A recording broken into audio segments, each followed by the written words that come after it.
Today on Locked On Canadiens, I'm back and I have a special guest to help me do the 3 up and 3 down for this week, for the week that I missed. And we're going to talk Caufield, we're going to talk Guhle, so much stuff coming up on today's Locked On Canadiens. Your Locked On Canadiens, your daily podcast on the Montreal Canadiens, part of the Locked On Podcast Network, your team every day.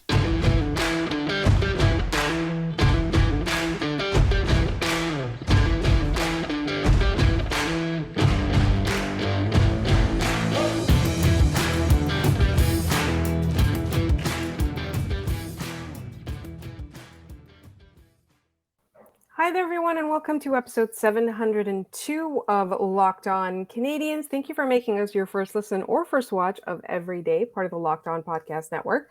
My name is Laura Saba. I'm one of your hosts, and I'm joined today not by Scott Matla, who, after carrying the show last week, is taking a well-deserved night off to engage with Steelers fans. I don't know. I got to work tonight. I think I got the better end of that deal.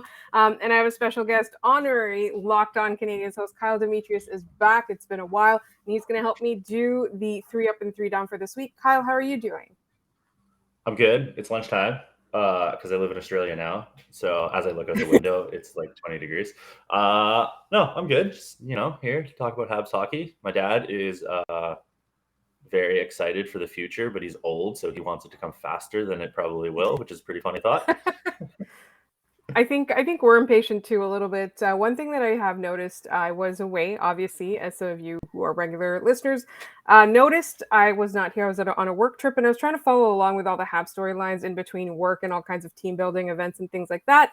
And I kept noticing that people were kind of getting impatient because the Canadiens didn't win a single game in the preseason. And we all knew that this was going to be a bad team. But somehow when the losses actually start materializing, it does make people upset. And I noticed some people were kind of down on Slavkovsky. Every time I turn around, there's a new person, new player that they were not hopeful about. So I thought today we would talk a little bit about some positives. And off the top, I really want to talk about Kirby Dach and Cole Caufield.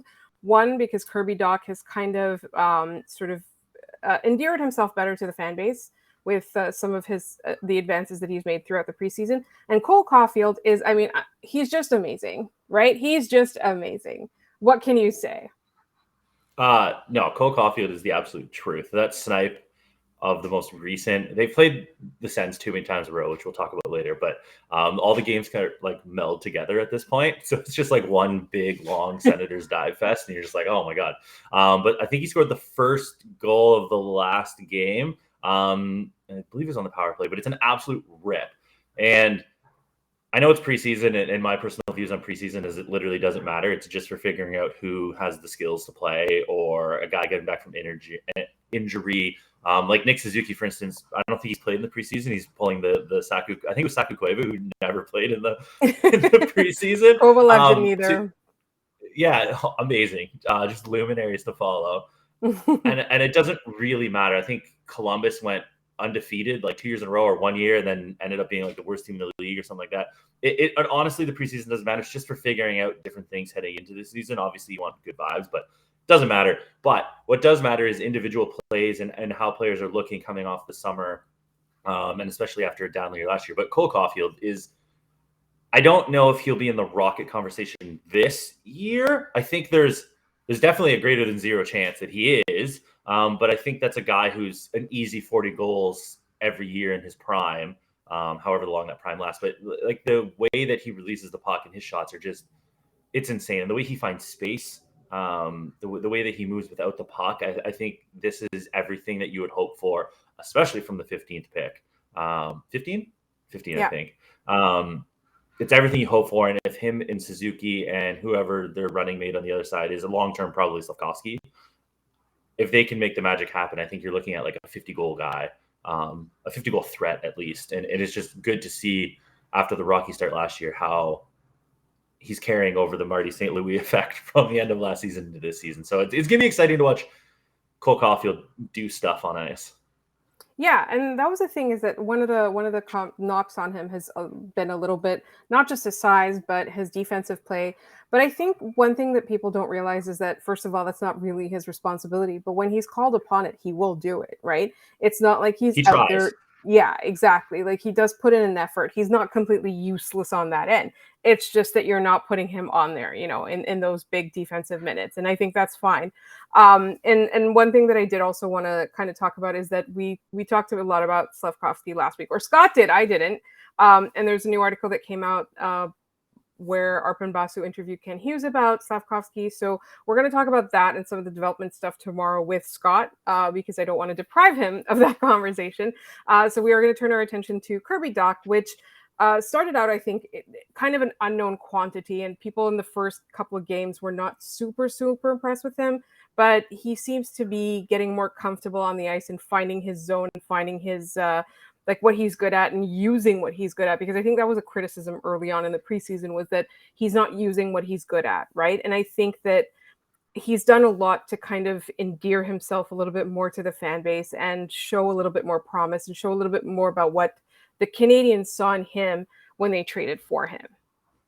Yeah, and I mean, like he's 6'4", 200 pounds is what he's listed as. I'm sure he's a little bit heavier than that, but he's a big guy. And I think when you see a guy like that, you think, I don't know, the first person that comes to mind is like Todd Bertuzzi, right?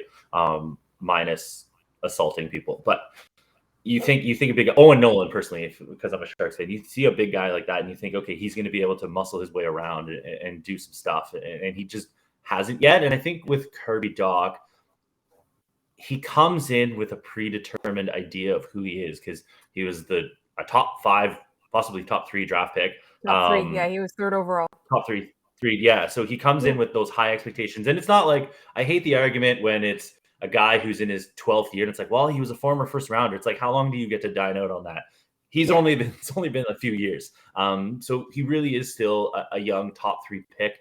He didn't get off to the start he wanted to in Chicago. And then I think a big thing for him is that when you look at how they acquired him, they got rid of Romanov, got the 13th pick.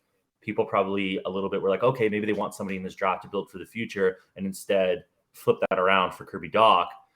I think that's hard to swallow because I feel like Romanov was starting to come around, and he ate big minutes, and we'll talk about him later, but he ate big minutes for the defense, and a high-end defensive prospect isn't something the Habs have had since probably like Sergachev, who they traded away as well before he played. So it's a tough go when you come in under those circumstances. And when you get off to the first start, you've never played with any of these guys. And Suzuki's out. So you're kind of like tabbed as the number 1 center, sort of like in everybody's in looking theory. at you. Everybody is looking, and he's like the biggest guy on the ice for the team other than Slavkovsky. So it's like everybody is looking at you, and it's tough. But I think for the Habs, letting him sort it out and figure out a groove, and maybe he doesn't become a 90-point center. Maybe he doesn't become a 75 center. Maybe he becomes a 60-point center who's good at defense or something like that, or he fills in a role. I think that's what the Habs need to figure out, and this is the perfect season to let him sort it out because they did sign him to a contract. So he's there, and they kind of, Hughes and St. Louis and Gorton and them, they need him to kind of work out because he's a big price tag. It is, and that's the thing. It's a 4-year, but it's like the money seems a little bit bridge-like, like based on he's getting paid third-line center money, and they're hoping that he turns out to be more than that. And so we are going to talk a little bit about, speaking of allowing people to figure things out. We're going to do our 3 up, 3 down, and that's all coming up in just one moment. But first, I want to tell you about something that I used to sort out my own health. I started taking Athletic Greens because I wanted to take control of my health. It supports better sleep quality and recovery. It supports mental clarity and alertness. And it is the one thing with the best things. Athletic Greens uses the best of the best products based on the latest science with constant product iterations and third-party testing. With one delicious scoop of Athletic Greens, you're absorbing 75 high-quality vitamins, minerals, whole food source superfoods, probiotics, and adaptogens to help you start your day right. This special blend of ingredients supports your gut health, your nervous system, your immune system, your energy, recovery, focus, and aging. Literally all the things. They are all the things. Right now, it's time to reclaim your health just like I'm doing and arm your immune system with convenient daily nutrition, especially heading into the flu and cold season.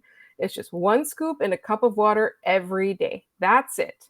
No need for a million different pills and supplements and all kinds of stuff to look out for your health. Just 1 scoop in a cup of water. And to make it even easier than that, Athletic Greens is going to give you a free 1-year supply of immune-supporting vitamin D and 5 free travel packs with your first purchase. All you have to do is visit athleticgreens.com/NHL Network. Again, that is athleticgreens.com/NHL Network to take ownership over your health and pick up the ultimate daily nutritional insurance. While you were doing that, speaking of adaptogens, I was just thinking about Dach too and how he's played better the last couple of games. I think if you've watched him, he's fitting in more, but I think you got to give him about like 20 games at the start of the season to figure out what's going on, especially if, well, you read off who's injured at the beginning. It's like Suzuki's hurt and Dvorak's hurt, and like all these guys have some nagging injuries, plus it's a new season. I think if you give him like a little bit of runway at the beginning and try to figure it out, it'll help him long term. But I think that's kind of what you got to do right now and just let him marinate sort of, rather than just be like, well, clearly we need to move on. It's not going to work that way, I don't think, with him, for instance. Yeah, that's something to, honestly, I've tried to withhold judgment because it's too early. He's coming back from an injury. He was on a really bad team. I'm just trying to withhold judgment until I see some actual effort put into him, right? Whether they like put him on the right lines or whatever. And then I want to see if he improves over time. And that's kind of how I'm looking at the season as a whole and every player as a whole, right? Like there's some guys here that are veterans that are probably not going to be around when the team is ready to contend. I'm looking at the young players and I want to see better habits each game or every week. I want to see them look better. I don't care if, they're not beating the world right now. Yeah. And like Evgeny Dadonov, thanks for coming out. He's clearly not going to be around, but if he's actually played fine. He's had some really good games actually. Yeah, he's like an actual, and it'll be if it's Caufield, Suzuki, Dadonov to the season top line, he's the adult there. Yeah. I don't know, take that for what you will, but he has been around the NHL, so it's like for him, who really cares what he's doing at the end of the day? It doesn't matter. He's probably gonna be traded at the deadline if he plays decent, if not $5 million free dollars next season on the cap. So a guy like that, but like a Suzuki, who's the captain and becoming a veteran quickly, it's like, well, you need to bounce back from your last season, because last season I know the team was bad, but like let's see a little improvement in something. So I think you're spot on when it comes to Dach, especially because there's a lot invested into bringing him back to being the 3rd overall pick. He didn't just magically forget how to stop playing hockey. Exactly, that's exactly it. But some people who seem to have forgotten how to play hockey. We're going to talk about our 3 down. As you know, every Monday we do our 3 up and 3 down. This is kind of a challenge for me because I didn't see the games last week because I was on a work trip. But we are going to talk a little bit about the down. The one thing that I was actually mercifully spared is having to play the Ottawa Senators 4 times in the preseason. I think that the optimal number of times to play the Ottawa Senators is 0. I think. Yes, it's particularly bad when you play them 4 out of your last 5 games, including 3 in a row. That's just like asking for bad things to happen. Yeah, like injuries, cheap shots, drama, off ice, like fans interacting negatively. Like I would rather not have to play the Ottawa Senators than have to deal with any of that. And I do think that.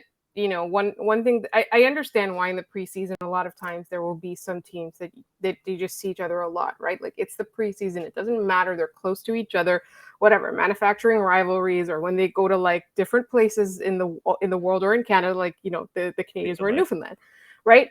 There's like a reason for it, but I don't like it because I feel like rivalries in the NHL used to be really fun, and now what they've become is just like this competition as to which fan base can just be the worst. That's what rivalries are now, right? Like who can be the literally most annoying fan base ever.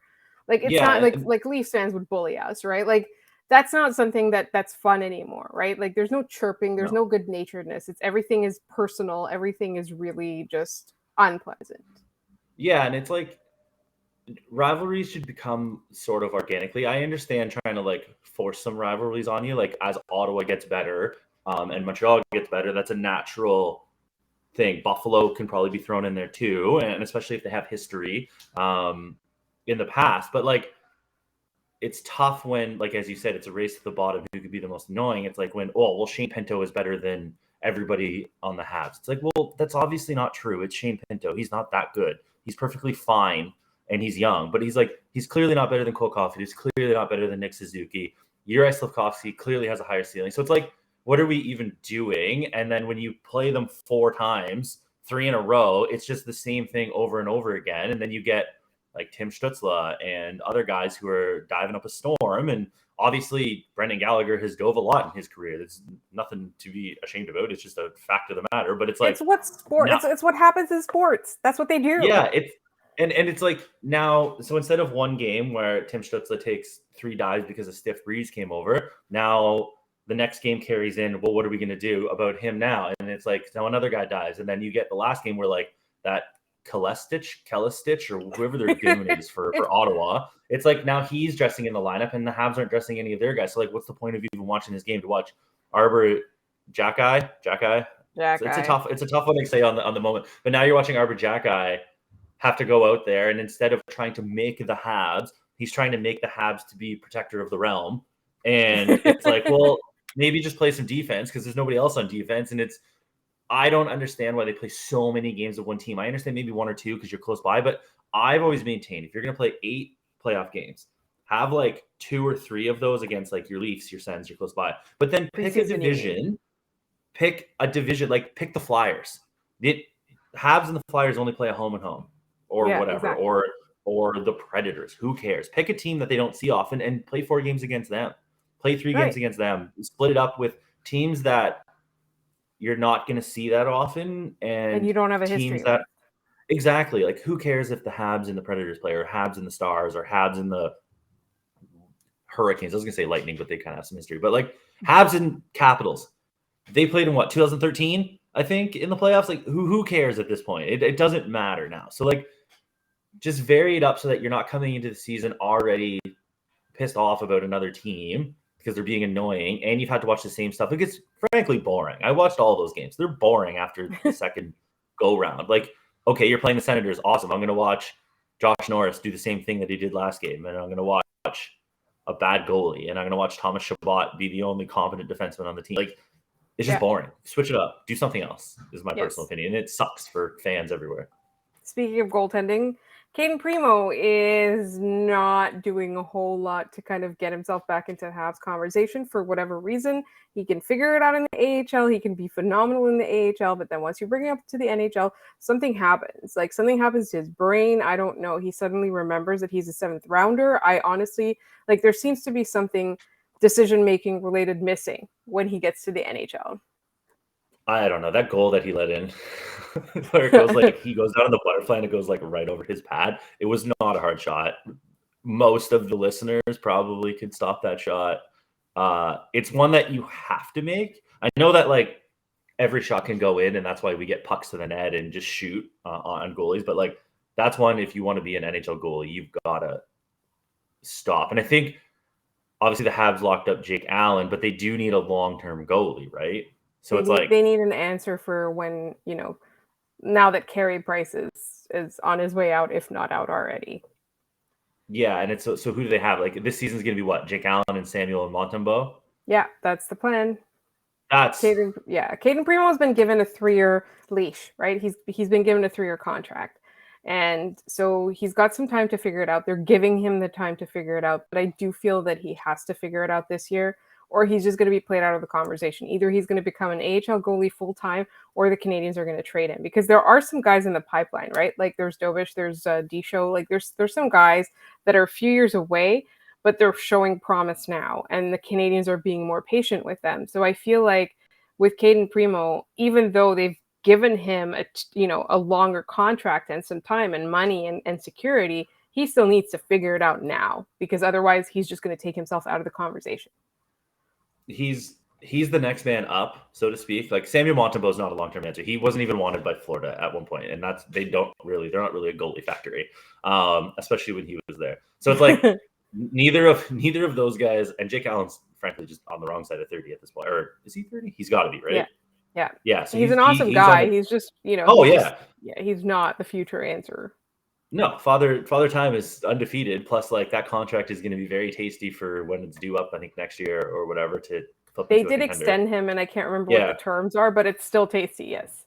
Yeah, so as a veteran backup, go try to win a cup, see you later. But they need somebody, and do you think that the Habs, if Kayden Primeau can't figure it out over, because really this year he's got to show something, I think, especially because if Montembeault or Allen get hurt or need time off, he's the guy coming up. Do you think the Habs just pull shoot and trade for a goalie when they become 2-3 years down the line, when they become good? Yeah, they'll either trade for a goalie prospect that's showing promise like this year, or 2-3 years down the line if one of those other guys that I mentioned aren't ready. Because they're, like I said, they show promise, but they need some time, like NCAA in Europe. So, like, there's a lot that can change between now and then. But, I don't think that Cayden Primeau is going to be the backup goalie, he's going to be the starting goaltender for the Montreal Canadiens once they're ready to go back to the playoffs. I really don't see it happening based on what he's done so far.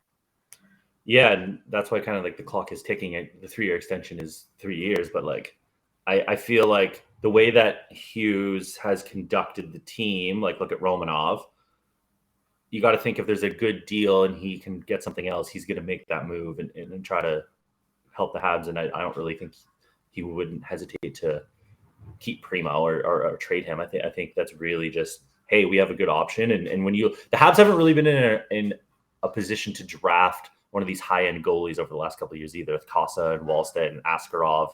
Like, you're not taking a goalie one last year, and the year before, like, Casa and Wallstedt went in the middle of the first round, and they haven't really been in the spot to take one of these goalies. So they got to hope that if Primeau's not working out, maybe they can draft one in the 5th round, like Lucas Dostal or Dustin Wolf kind of plan. But even then, you're now looking at 3 more years. So I think Primeau probably is on the way out if he can't figure it out this year. I think that's because he'd be a good person to add to a trade at like the draft. Team needs a goalie. Throw it in. Throw him in. Yeah. Throw him in. And speaking of, other things that need to work themselves out, the defense is still a question mark. I'm still not sure what the Canadiens are going to do this year. Like, Joel Edmondson is out. The only veteran they really have, I guess Chris Weidman, you can kind of count as a veteran, is Mike Matheson, who can't do everything himself. Right. And he's got he showed a lot in Pittsburgh last year. He did really well, but he also had like the right defensive partner. Right. And he was in the right situation. And he did also have slumps last year. It's not like it was all smooth sailing last year. So I'm looking at this defense, and I know we're going to talk a little bit about a couple of the players that are good or promising in our next segment, but I'm still not sure what the Canadiens are going to be doing this year. Like, I literally don't know what their defensive philosophy or strategy is going to be. Yeah, because how dare you? This is David Savard erasure for veteran presence. I always forget him. I feel bad. That's fair. If you think like the top pair is going to be Mike Matheson and Chris Weidman, okay, not world beaters, but that's a pairing. I don't know if it's a good pairing. It's just a defensive pairing. Yes, and I think their second pairing is much more promising with Kaiden Guhle and David Savard. Guhle looks like he's ready to be the guy, and Savard's got the veteran presence. But like after that, you don't have Jeff Petrie anymore.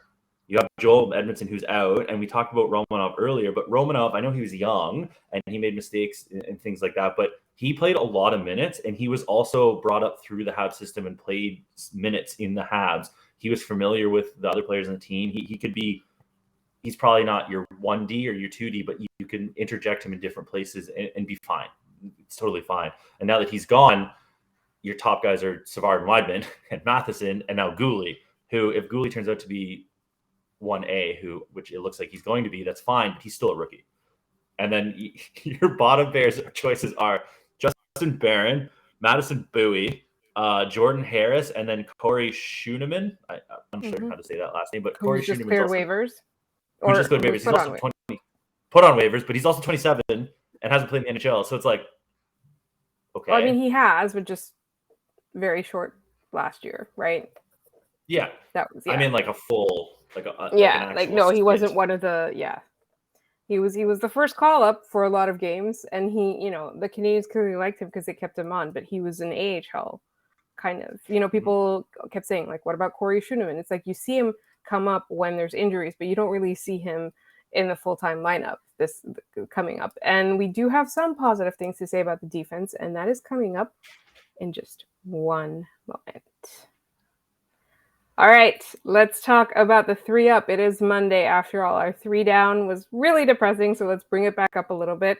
One thing that we did talk about before the break was Kaiden Guhle, and you called him the absolute truth. I'm very impressed with him. I'm very impressed with him. I actually had predicted that he would play the bulk of the season in the AHL this year because I wanted him to play top pairing minutes. I wanted him to get those minutes because I do think that he is in the top pairing conversation for the Canadiens going forward. But he's been doing everything to stay. Like I think he's done everything to stay at the NHL level. I don't think it's out of the realm of possibility that they will send him back down if they have to. But I've just been so impressed with just how mature he's looked, how good he's played. How much of a revelation he's been, really. Like, we knew he was a top prospect for the Canadiens, but he's the one that seems the most ready at the moment when you look at the way that they've all played. Yeah, and I think him being ready now is just a bonus to the Habs. Like, let's get him in there. Let's get him playing with, frankly, everybody who's 20 on this team, because everybody's basically 20. But he looks like a top 4 defenseman already. What that means long term, we don't know, because he's going to make mistakes as a rookie. But like, you can have a rookie like Kaiden Guhle come in, score a handful of goals, be able to hit the power play, be able to play penalty kill, not be a disaster in his own end. You got to think that the Habs are like, okay, great, we can lock this guy in now as a top 4. Next year, move him up to a top pair, or even halfway through this year, if things go sideways, have him play 24 minutes a game and see what happens. But I don't really think they have any other options, especially two-pronged attack here. He's played so well that you can't get rid of him, and B, they don't have a lot of other choices. So it's like sink or swim, and he's swimming. And he looks so good on the ice, and getting him in the teens or the 20s, like, that's such a good pick, especially for a guy who is just like big smash you in the WHL. If he can be like a 10-goal guy, like now you're talking about like a real defensive prospect the Habs haven't had in a long, long time. He does look like the absolute truth. He's going to be awesome. Yeah, and I'm very excited. Like, I think when he was drafted, a lot of us were kind of not disappointed, but we were just kind of like, here we go again. Just like a big guy who's a shutdown defenseman, right? But he really proved us all wrong with his offensive game, like how hard he worked. And I think that trade in the WHL really did a lot for him, right? He went to Edmonton and really, like, that allowed him to really blossom and really grow. And I've been very impressed with the way that he's handled himself, the way that he's played. And another person I'm very impressed with. Sorry, did you have any other thoughts on Well, no. I was just saying, like, when they took him at 16, I remember like talking to a lot of scouts you've had on, like Scouch and those kind of people. And they're like, well, it might be a bit high for his skill set. But like, if you look right after him, Lucas Reichel, I think he's going to be good for Chicago. Dawson Mercer's obviously good with New Jersey. But Braden Schneider's the next defenseman up. He could probably better him. Shakir McModellin is not good. Then you've got like Chinnikov, Lepierre, Forrester, Zary, and then Justin Barron, who the Habs also have now. So it's not like they passed on some amazing person. All these people are kind of figuring it out. Dawson Mercer obviously looks really good, but they needed a D prospect. So it's looking like the pick is like maturing quite well very quickly. And it looks like going to be a W for the Habs long term, especially with who was right behind him. Right, exactly. So I do think that he's going to be on the top pairing, and I still maintain that he should play top pairing minutes in Laval if they can, unless they want to play him top pairing minutes in the NHL. I mean, go nuts. The Canadiens aren't supposed to be good anyway, so who cares what mistakes he makes? Like 12 minutes a night isn't going to cut it. If you're going to do that, send him to the AHL and play him 23. Or, like you said, just play him 23 on the Habs. Like, who else is taking those minutes? Mike Matheson, field excitement. Nobody's ever been excited about it. It's like getting a gray car. Nobody's ever excited about a gray car. It's like Mike Matheson. Awesome. No offense to Mike Matheson. I'm sure he's lovely. No, I mean, he seems great. He also seems like a lovely person, but, you know. But, like, it's just, you're not excited about Mike Matheson or Chris Weidman. Like, you're just not. You're not. They seem like good guys. That's what we're going to leave it at. All right. A couple more players that we're doing our 3-up. So Owen Beck, to me, I was not surprised that he got an entry-level deal. I thought that he looks like one of the best prospects the Canadiens got in the last couple of years, not just the last year. His floor is incredible, and then his ceiling, God knows where that goes. But I love every single thing he's done since he got drafted by the Habs. Like he's got this like self-assured way of playing. He doesn't make mistakes. He has that hockey sense that we talk about Nick Suzuki having, right? He can see the play ahead. He's really not. He hasn't done anything to me for me so far to be disappointed at this pick in any way. In fact, like the fact that he went 33rd overall, like he could have gone first round, right? I think the Canadiens did a great job with him, and in this preseason, and the fact that like I was literally at work and I got a text. Yes, it was from Scott. That he got his entry level deal, which, you know, if anyone listens to this podcast, you know that Owen Beck is Scott's favorite prospect.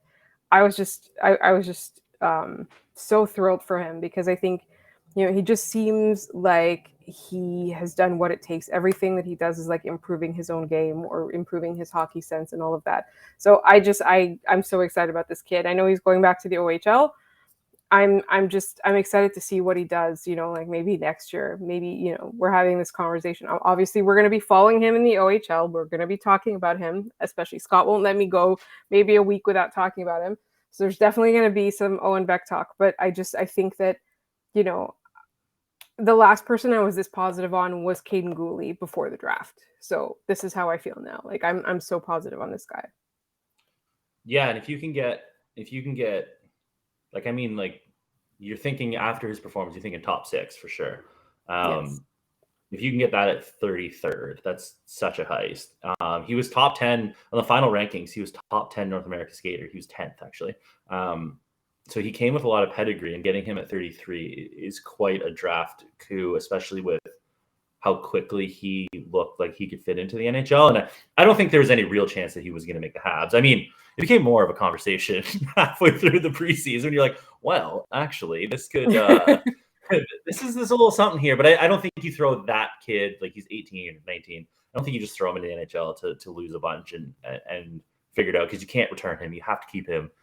So I wouldn't be surprised, though, if he goes back to the OHL and dominates, which is what you want to see. You want to see him dominate, because if he goes back and is like 0.8 points per game, you're like, well, probably want to see a bit more. But if he dominates, why not have him on the Habs next year? There's no rules that says you have to put him back down in the juniors for another year. Once you dominate the junior leagues, I'm a big believer that you can just go to the next level. And with the rules, you can't go to the AHL. So just put him in the NHL. Who cares? You have room. Dadanov's leaving. There's going to be guys like, I don't know, Dvorak and stuff like that who might be gone. There's going to be room for a guy like that to learn and grow. And it just gives you another insurance policy if Kirby Dach doesn't pan out. Exactly. And finally, we're going to talk about a player. I mean, at this point, I'm kind of just pandering to our listeners. Arber Xhekaj. Everybody, like our listeners, love him.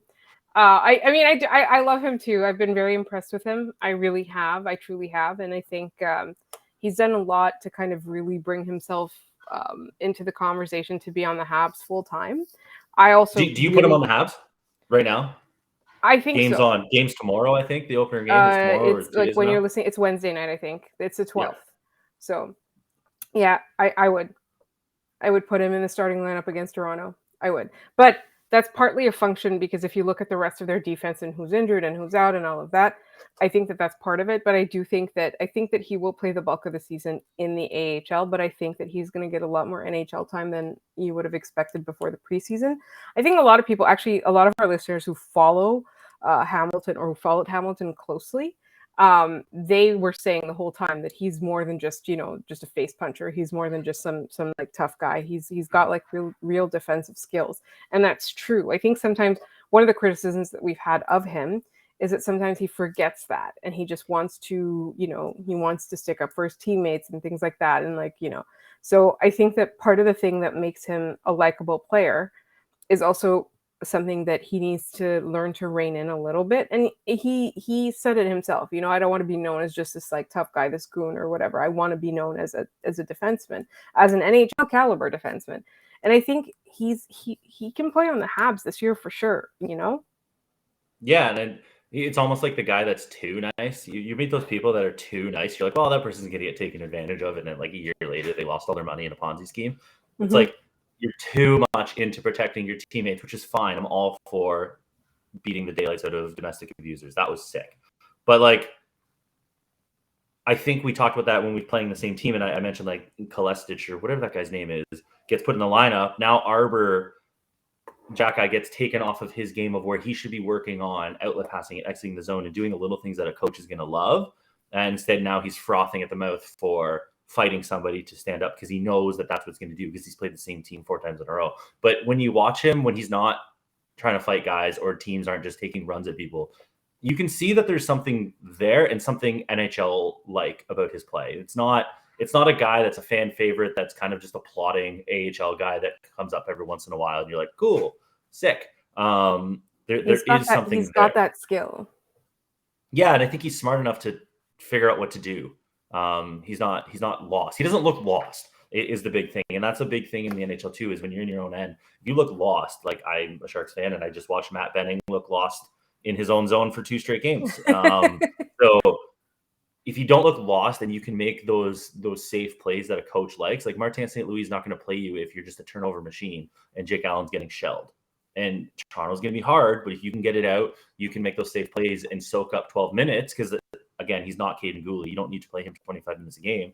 If you can play him 12 and get good, solid 12 minutes, why not? And it's fun. The season sucks. They're not good. So, like, just give the fans something. Give them something to be like, yes, I love Arber. This is going to be dope. Thank you, management. And if he doesn't pan out, he was never in the plans anyway. This is found money. So yeah, he is. He's literally found money. He was undrafted.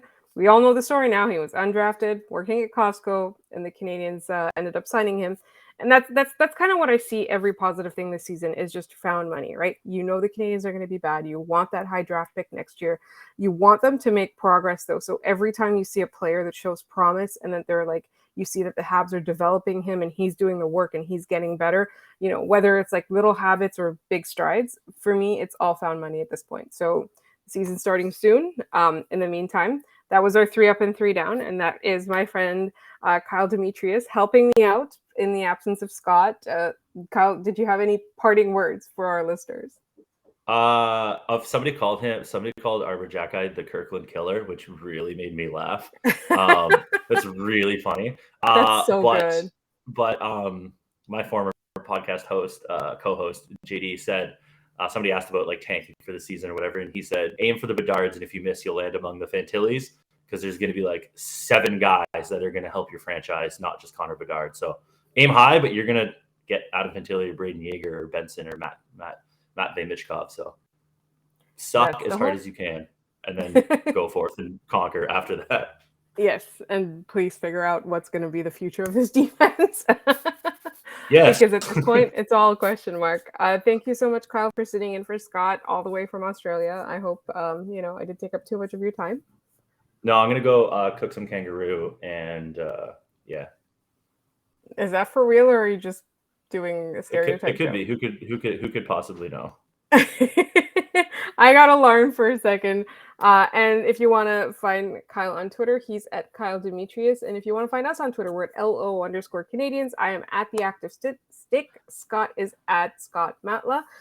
Thank you for listening to this podcast. You can find us wherever you get your podcasts, as well as on YouTube. Please subscribe. And Scott will be back tomorrow, and we'll talk some more about development. Thank you so much. See you next time.